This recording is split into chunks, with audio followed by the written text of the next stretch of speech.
तो दोस्तों क्या आप लोगों को पता है कि ट्रेडिंग जो है वो एक स्किल है। ट्रेडिंग जो है उससे आप लोग अच्छा खासा एक मनी जो है वो अर्न कर सकते हो, आप अच्छे खासे पैसे कमा सकते हो। लेकिन स्किल को अगर आप लोग जब इम्प्रूव करोगे, स्किल के बारे में सीखोगे, तभी तो आप लोग कुछ कर सकते हो। अगर कोई क्रिकेटर है बोले कि मैं रोज फुटबॉल खेलता रहूंगा और क्रिकेट में मैं सचिन तेंदुलकर बन जाऊंगा, तो ऐसा नहीं हो सकता है। तो अगर आप लोग मार्केट में आए हो, आज इस टॉपिक पे इसलिए बात कर रहा हूं, मैंने स्टार्टिंग में आप लोगों को थोड़ा इधर उधर इसलिए घुमाया है क्योंकि जब टॉपिक पे लाऊं तो आप लोगों को अपनी बातें जो है वो समझ में आए कि मैं क्या बोलना चाहता हूं। तो आज का जो मेन टॉपिक है, मैंने अपने एक फ्रेंड से बात की तो उसने बोला कि मुझे जो सबसे ज़्यादा ट्रेडिंग में प्रॉब्लम आ रही है वो है एंट्री की। एंट्री की प्रॉब्लम का मतलब है कि मैं जब भी जहां से भी एंट्री लेता हूं, मार्केट रिवर्स हो जाता है और फिर मुझे एक लॉस लेना पड़ता है। तो इसी के बारे में, इसी टॉपिक में हम लोग डिटेल में चर्चा करेंगे कि आप लोगों को क्या क्या ऐसे काम करने चाहिए जिनसे आप लोगों का लॉस बहुत मिनिमाइज होगा।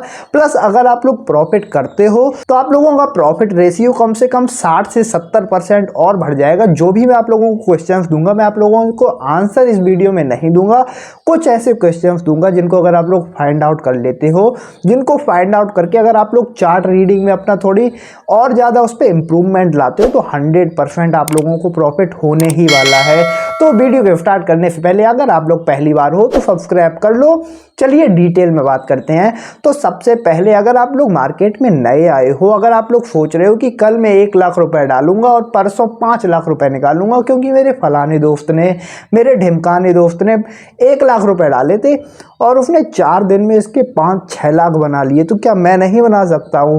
मेन चीज़ ये है कि आप लोग इसी थिंकिंग के साथ आते हो मार्केट में कि मैं जल्दी ही पैसे डाल के 20%, 30%, 1 लाख के 5 लाख, 1 लाख के 10 लाख बना के यहाँ से निकल जाऊंगा। अगर आप लोगों की ये थिंकिंग है, अगर आप लोग इस सोच के साथ आ रहे हो मार्केट में, तो मैं आप लोगों को गारंटी दे सकता हूँ कि 1 लाख रुपए भी आप अपने गवा दोगे। उसका मेन रीज़न ये है कि आप लोगों के पास कोई भी टारगेट नहीं है कि मैं महीने में 1 लाख से 2 लाख बनाऊंगा, 1 लाख से 1.5 लाख बनाऊंगा। आप लोग केवल सोच रहे हो कि मैं 1 लाख डालूंगा और 1 करोड़ रुपए निकाल के जो है मार्केट से निकल जाऊंगा। इस चक्कर में आप बहुत ओवर ट्रेडिंग करते हो। ओवर ट्रेडिंग के कॉन्सेप्ट को हम लोग किसी और वीडियो में डिटेल में समझेंगे। ओवर ट्रेडिंग कैसे कम कर सकते हैं उसके बारे में भी समझेंगे। लेकिन फिर आप ओवर ट्रेडिंग करने लगते हो और जहां पे एक बार अगर आप लोगों का कोई प्रॉफिट हुआ भी है, आप लोगों ने मान लीजिए 1 लाख रुपए मार्केट में लगाए, आप लोगों को 5,000 का प्रॉफिट हो गया, 10,000 का प्रॉफिट हो गया, लेकिन अभी आप लोग नहीं रुकेंगे क्योंकि आप लोगों के दिमाग में कोई भी स्ट्रेटजी सेट नहीं है। आप लोगों के दिमाग में कोई भी ऐसी चीज़ नहीं चल रही है कि मैं 20,000 के प्रॉफिट लेके निकल जाऊंगा मार्केट से, फिर बाद में कभी आऊँगा जब मेरा कोई सेटअप बनेगा, जब मैं ट्रेडिंग को और सीख लूँगा। ऐसा आपके दिमाग में कुछ नहीं है क्योंकि आपके दिमाग में है कि 10,000 का प्रॉफिट हुआ एक ट्रेड में, ऐसी तो मैं 10 ट्रेड लेके अच्छा खासा प्रॉफिट ले सकता हूँ क्योंकि जब एक ट्रेड ठीक गई है तो मेरी और भी ठीक जाएंगी। अभी आप लोगों को ना तो मार्केट स्ट्रक्चर के बारे में पता है, अभी आप लोगों को ना तो ये पता है कि ट्रेंड जो है वो रिवर्स कैसे हो। मान लीजिए किसी भी कॉइन का चार्ट, किसी भी स्टॉक्स का चार्ट ऐसे चल रहा है, ऐसे ऊपर गया फिर थोड़े नीचे आता है, फिर ऊपर चलता है। ये एक मार्केट का ट्रेंड होता है जिसको हम लोग अप ट्रेंड बोलते हैं।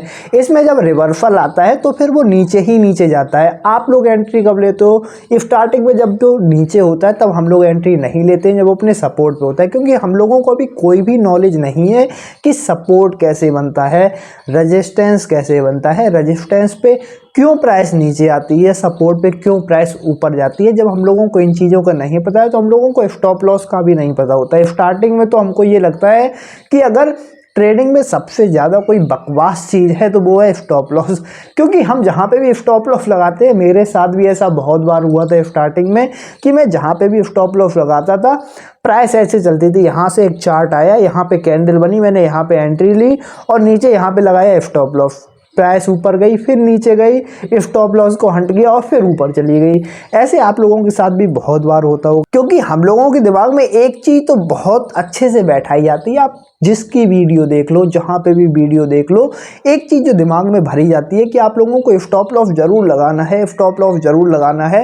लेकिन किस कॉइन में स्टॉप लॉस लगाना है, किस स्टॉक्स में स्टॉप लॉस लगाना है, कितना वॉलेटाइल है वो स्टॉक, कितना वॉलेटाइल है वो कॉइन, हम लोगों को इसकी जानकारी नहीं है। कितने % पे स्टॉप लॉस लगाना है हमको जानकारी नहीं है। तुक्के में हमने एंट्री ली है और तुक्के में ही हमने स्टॉप लॉस लगाया है तो वो आपका हिट होना ही होना है, क्योंकि आप कभी भी एंट्री अपनी सपोर्ट पे पे नहीं लोगे अगर आप लोगों को चीजों की जानकारी नहीं है। तो इसीलिए मैं आप लोगों को कुछ होमवर्क दे रहा हूं जो आप लोगों को अपने चार्ट पे करने हैं, जो आपको प्राइस को देखने के लिए करने हैं, और इन सभी चीजों के बारे में आप लोगों को ट्रेडिंग में A to Z सभी चीजें सिखाऊंगा। लेकिन उसके लिए आप लोगों को कम से कम 200 सब्सक्राइबर पूरे करने हैं इस चैनल पे। उसके बाद आप लोगों को लगातार अच्छी अच्छी ट्रेडिंग से रिलेटेड भी बहुत सारा कंटेंट में लाऊंगा, जिसमें स्टॉप लॉस लगाना, एंट्री लेना, इन सब के बारे में डिटेल में बात करूंगा। बस आपको अभी जो बात समझनी है वो ये है कि ये कोई भी प्रोबो गेम नहीं है कि आप लोगों को हरे पे क्लिक करना है, अगर हरा आ गया तो आप लोग जीत जाओगे, अगर लाल आ गया तो आप लोग हार जाओगे। ये वैसी चीज़ नहीं है, ये प्रॉपर एक स्किल है जिसको डेवलप करना पड़ता है, जिसको मार्केट में रह के समझना पड़ता है। अगर आप समझ लोगे तो यहाँ से भी अच्छा खासा पैसा कमा सकते हो। तो आज की वीडियो में इतना ही।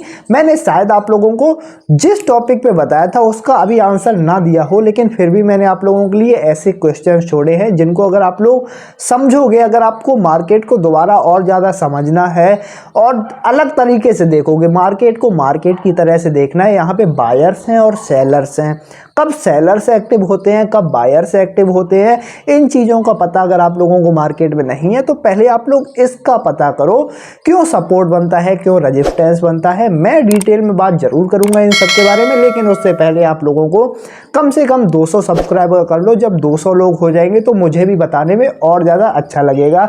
तो आज की वीडियो में इतना ही, मिलते हैं आपसे अगली किसी धमाकेदार वीडियो के साथ, तब तक के लिए बाय बाय।